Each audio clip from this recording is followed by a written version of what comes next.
party has deviated so much that right now the conversation is not how do you sell this story, because this story resonates with the majority of people that I talk to, but how do we sell it to the people that have this tunnel vision and that keep on thinking and repeating this false narrative that the only thing that matters is winning elections?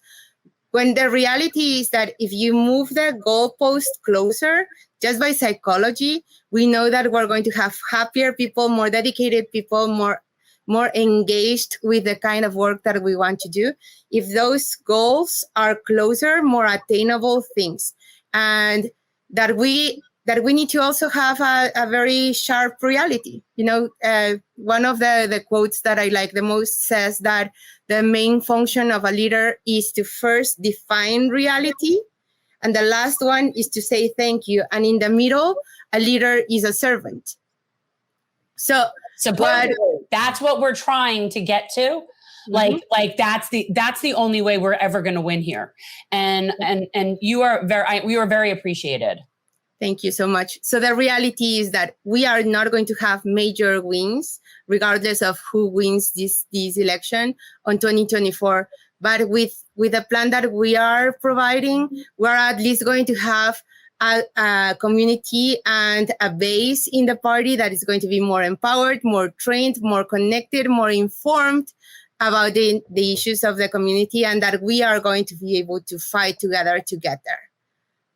Carolina, it goes without saying that you're the one person who is running, who is doing the due diligence to make sure that people understand that the way the party needs to be run is from the bottom up, not the top down. We know about a lot of the infrastructural problems within the state party.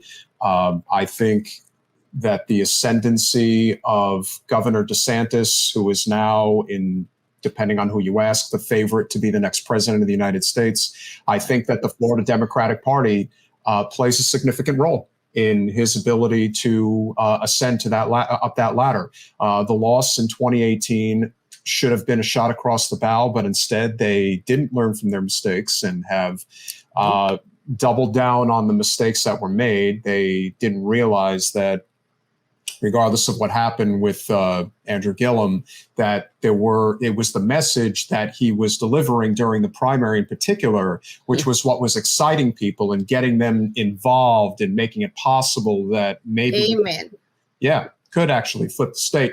But instead they decided, and I'm not even sure who you can necessarily blame.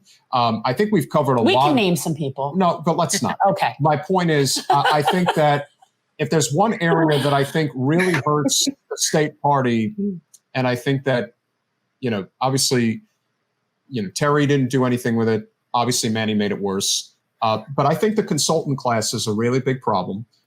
People do not want to talk about the fact that you have these paid, you can call them paid losers because they're not paid to win. And the reason I say this, and even if you are a consultant who's going to hear this, the fact of the matter is you lose all the time, and yet you somehow still get hired. You still make a ridiculous amount of money, and that's money that could be better served towards the state party infrastructure for, let's say, people on the ground who could be organizing different things locally, like what we do.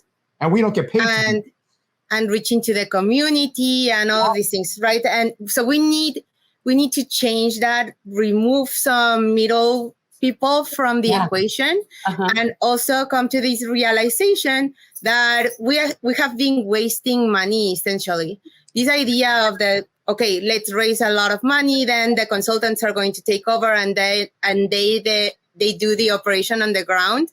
When they leave after we lose, they move with all of those resources and nothing stays on the ground. So we're essentially poorer as an organization after they came than when they were coming. Yeah, they siphon the resources. And by the way, that's by design. It's on purpose. I call them white collar carnies. And I think that the way that they go from state to state, it really is that. And they will milk every single campaign for every ounce of money they can. And they always have someone on the inside of a campaign. And they also double dip. Somebody will be working as a staff for a campaign and getting paid whilst their company is also getting paid by the campaign the company they own. And in many instances that, that corporate entity that is involved from a consulting firm standpoint, they're also deliberately sabotaging the grassroots candidate if there was one who's involved with them. So there's actually some that are like one that we have here in Weston, very close to us. We're all in Broward County. That the husband is a Republican and does some consulting on the Republican side, and the wife is a Democrat and does the consulting on the Democratic side. And what do you bet that it's all the same at the end of the day? Because we know that is the exact same strategy as James Carville. Oh no! Now that's more Lindsey Graham and Mary Matlin. You're much more Lindsey Graham, the Republican. And if you saw the ridiculous townhome that they own on the Potomac in Alexandria, Virginia, it's grotesque. It's like, that thing doesn't pay for itself. We can't go down this rabbit hole because the idea, though, guys, is that we can do that. That we can remove those middlemen, and that we can invest in our community and use those resources. Yes, we need some money, but we can use those resources into an investment, which is education in our community. Make sure that we have that capacity of reaching out, that we have a capacity of recording some of the results of those conversations, and that we're building up that message based on the interactions that we have. Every contact should generate data, and all of that data should be put together so that we have better results.